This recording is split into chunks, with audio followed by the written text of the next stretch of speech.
Kisah diawali dengan sepasang kekasih muda yang ingin mengabadikan cinta sejati mereka dengan cara mengakhiri hidup bersama di sebuah sungai yang dianggap cocok sebagai tempat pemakaman. Namun, sesuatu yang tak terduga terjadi saat mereka hendak melaksanakannya tersebut. Sebuah truk tiba-tiba muncul dan menabrak mereka. Akibatnya, si pemuda terbangun di sebuah gereja di dunia lain, atau yang dikenal sebagai isekai. Dan inilah tokoh utama kita, yang belum diketahui namanya, tetapi sering dipanggil Sensei. Di sini, Sensei mengira bahwa dunia ini adalah tempat setelah kematian. Namun, tak lama kemudian, muncul seorang elf cantik bernama Ennet yang memberitahunya bahwa dunia ini bukanlah alam setelah kematian, melainkan dunia lain yang sepenuhnya berbeda. Ennet memiliki tugas untuk membimbing pahlawan yang ia panggil dari dunia lain agar membawa perdamaian ke dunia ini. Untuk meyakinkan Sensei, Ennet memintanya melihat dunia ini dengan matanya sendiri. Alih-alih senang, Sensei justru merasa menyesal karena usaha untuk mengakhiri hidupnya ternyata gagal. Dengan putus asa, dia langsung minum obat agar benar-benar mati, yang tentu saja membuat Ennet panik. Sensei pun segera disembuhkan dan berhasil selamat. Tapi, bukannya merasa lega, dia malah kembali kecewa karena upayanya untuk mengakhiri hidup gagal lagi. Sensei tidak peduli dengan tugas pahlawan yang dijelaskan oleh Ennet. Dia bahkan mengatakan bahwa dia tidak pernah meminta untuk dipilih sebagai pahlawan. Ennet kemudian menjelaskan bahwa truk yang menabraknya adalah tanda bahwa Sensei telah terpilih. Truk itu merupakan alat khusus yang membawanya ke dunia ini. Dalam dunia isekai, truk tersebut adalah hal yang umum digunakan untuk menabrak orang-orang yang bernasib malang dan menjadikan mereka pahlawan di dunia baru. Sensei dipilih karena dianggap tidak bahagia di dunia sebelumnya dan diberikan kesempatan untuk hidup kembali di dunia isekai ini. Namun, Sensei justru marah karena ia merasa telah kehilangan momen paling membahagiakan dalam hidupnya, yaitu mati bersama kekasihnya, Sachan. Sensei menegaskan bahwa kebahagiaan seseorang tidak bisa ditentukan oleh orang lain, karena setiap orang memiliki definisi kebahagiaan yang berbeda. Ennet pun kebingungan melihat reaksi Sensei yang tampak tidak senang berada di isekai ini. Dia terkejut ketika melihat status Sensei yang sangat lemah, dengan level 1 dan HP-nya juga hanya 1.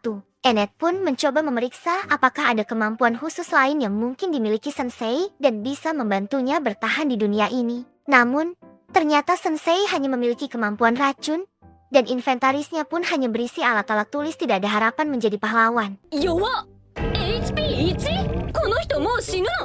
Dengan santai, Sensei berpamitan untuk pergi, membuat Ennet panik dan memohon agar Sensei tetap tinggal.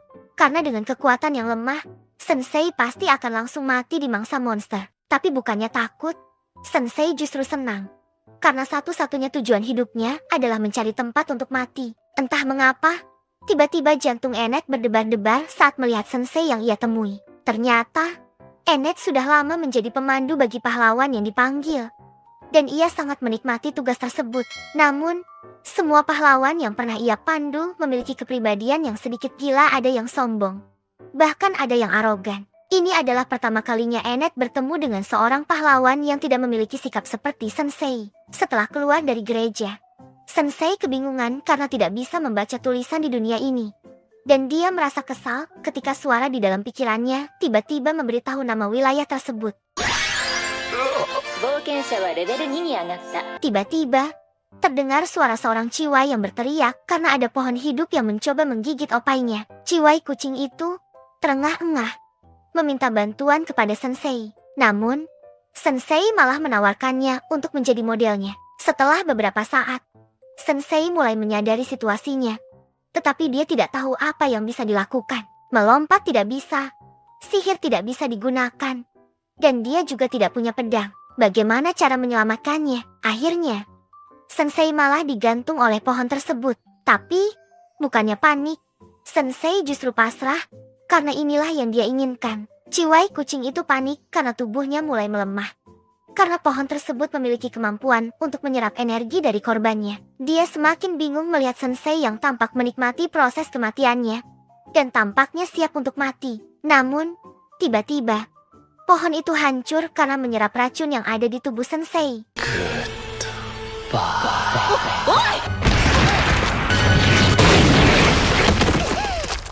Bukannya merasa lega, Sensei malah menyesal lagi karena usahanya untuk mati kembali gagal. Sementara itu, Ciwai kucing itu terkejut melihat bahwa Sensei yang terlihat tidak waras ternyata memiliki kekuatan yang sangat luar biasa.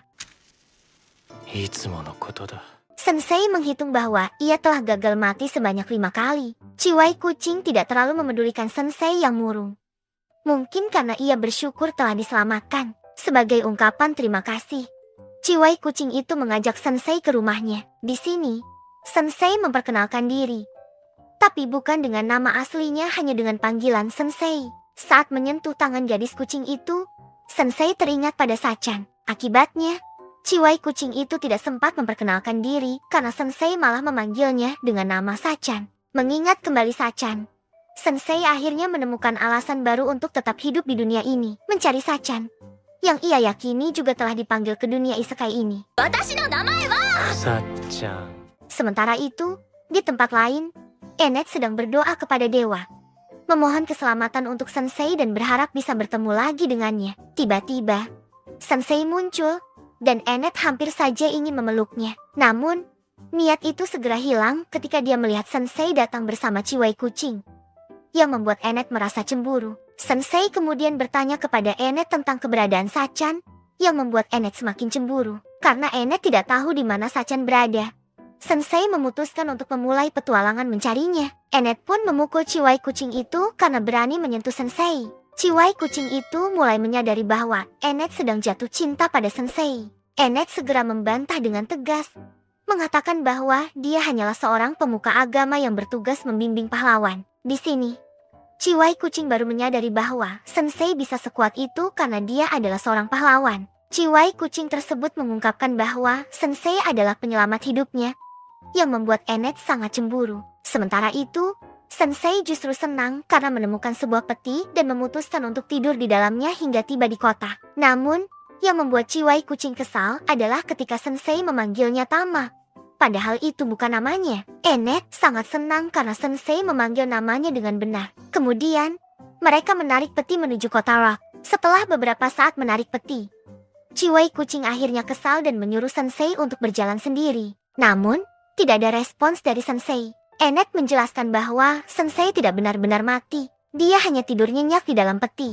Dan ternyata, Sensei sedang menikmati tidurnya sambil bermimpi tentang Sachan. Tak lama kemudian, mereka tiba di kota Rock. Sensei merasa tertarik dengan kota ini karena tampak berbeda dari dunia asalnya. Enet kemudian mengajak mereka semua untuk menemui sang raja. Raja di sini bernama Thames, dan dia memiliki seorang putri bernama Charlotte. Raja menyambut setiap orang yang datang ke kerajaannya dengan ramah, dan bahkan mengizinkan mereka untuk tinggal di istana, dengan syarat mereka harus menceritakan pengalaman perjalanan mereka. Raja Thames sangat menyukai cerita-cerita petualang. Namun, Raja terkejut saat Sensei mulai menceritakan pengalamannya tidur di dalam peti mati. 棺桶の寝心地を教えてあげようか。 Enet panik dan segera mengalihkan pembicaraan ke topik mengenai putri yang sangat cantik. Kebetulan, Raja juga ingin meminta pendapat para petualang tentang 2 kandidat yang akan menjadi calon suami putri, yaitu seorang penyanyi bernama Otto dan seorang kesatria bernama Gomez. Raja ingin segera menikahkan putri untuk menentukan pengganti yang tepat sebagai raja di negeri ini. Raja meminta pendapat para petualang mengenai siapa di antara kedua kandidat tersebut yang lebih cocok. Dengan polos, Sensei menjawab bahwa dia tidak tahu. 知らんよ。 Sensei bahkan mencela raja sebagai seorang tiran yang kejam dan tidak layak disebut sebagai raja. Tentunya, hal ini membuat para Ciwai pun panik. Beruntung, raja memaafkan ucapan Sensei. Dan akhirnya Sensei serta para Ciwai diizinkan untuk tetap menginap di istana. Karena Sensei tidak bisa tidur, Enet bertanya mengapa dia tidak bisa tidur. Sensei menjelaskan bahwa dia tidak pernah tidur di malam hari. Dalam kesempatan itu, Enet mencoba bertanya tentang Sachan. Sayangnya, percakapan mereka terputus karena si Ciwai kucing tidur di balik selimut Sensei, yang menyebabkan pertengkaran di antara mereka. Akibatnya, Sensei memutuskan untuk keluar dari kamar. Ketika Sensei keluar, dia kebetulan melihat sang putri sedang memandangi danau yang indah diterangi cahaya rembulan. Dengan polosnya, Sensei mengajak sang putri untuk tenggelam bersama. Sensei menegaskan bahwa dia tahu sang putri sedang menghadapi banyak masalah, dan akhirnya sang putri mulai bercerita. Ia mengungkapkan bahwa dia belum siap untuk menikah, tetapi juga tidak ingin dianggap sebagai anak durhaka. Sang putri bingung harus memilih siapa di antara kedua kandidat yang sangat berarti baginya. Gomez, yang merupakan kesatria terkuat di kerajaan, dan Otto, teman masa kecilnya yang selalu menghibur sang putri dengan lagu-lagunya saat dia merasa sedih. Sang putri bertanya kepada Sensei siapa yang sebaiknya dia pilih. Dengan santai, Sensei menjelaskan bahwa sang putri adalah orang yang baik dan peduli pada orang tua. Berbeda dengan dirinya yang selalu terjebak dalam berbagai masalah, merepotkan orang tua dan keluarganya, bahkan mencoba beberapa kali mengakhiri hidup. Sensei kemudian memberikan saran untuk tidak meminta pendapat orang lain tentang cara hidup, karena jawaban sebenarnya ada pada diri sendiri. Dia mengingatkan untuk mengikuti keinginan sendiri, dan jika perlu bertanya, tanyakanlah pada hati sendiri. Keesokan paginya, Sensei dan para ciwai kembali berkumpul di ruangan raja. Raja ingin mengumumkan keputusan sang putri. Tak disangka, sang putri memilih Sensei sebagai calon suaminya, dan bahkan siap untuk mengakhiri hidup bersama. Semua orang, terutama Ennet, sangat terkejut dengan keputusan tersebut. Di sini, sang putri menjelaskan alasan dibalik pilihannya terhadap Sensei. Dia menganggap Sensei satu-satunya yang mau menerima pandangannya tanpa egois seperti raja. Dia tidak memilih dua kandidat lainnya karena Otto hanya dianggap sebagai penyanyi yang menghibur saat sedih, tetapi saat bahagia malah bersikap berisik. Sementara itu, kesatria Gomez tidak dipilih karena tubuhnya bau. Tiba-tiba, Gomez menunjukkan wujud aslinya sebagai banteng iblis karena sang putri telah mengetahui identitasnya yang sebenarnya. Sang putri mengatakan bahwa dia memang tidak tahu, tetapi bau itu benar-benar mengganggu. Banteng itu marah dan mulai merusak tempat tersebut. Si ciwai kucing kemudian menendang banteng itu, dan tiba-tiba Otto mulai memainkan musik. Ciwai kucing langsung menyerang banteng iblis dengan tinju kucingnya. Tetapi serangannya tidak efektif karena banteng itu memiliki tubuh yang sangat keras. Akibatnya, dia pun mengalami luka. Sensei kemudian angkat bicara, dan semua orang mengira dia akan menyerang banteng tersebut. Namun, Sensei justru meminta untuk dibunuh agar bisa memenuhi keinginan sang putri untuk mati bersama. Semua orang jelas terkejut dengan permintaan ini.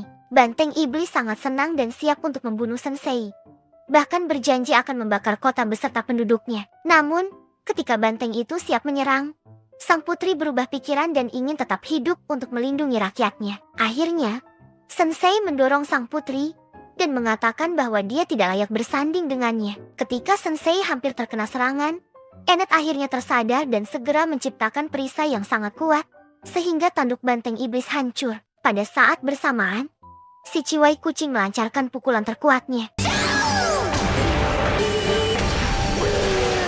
Berkat kerjasama yang luar biasa, akhirnya kedua ciwai menjadi akur. Dari kejadian ini, Raja menyadari keegoisannya yang selama ini mengabaikan perasaan putrinya dan merasa gagal sebagai seorang ayah. Ini menjadi pelajaran penting dari semua yang terjadi. Singkatnya, kini sang putri telah menjadi ratu yang memerintah negeri ini, menggantikan posisi ayahnya dan memimpin pasukan kerajaan. Sementara Sensei dan para ciwai melanjutkan perjalanan mereka.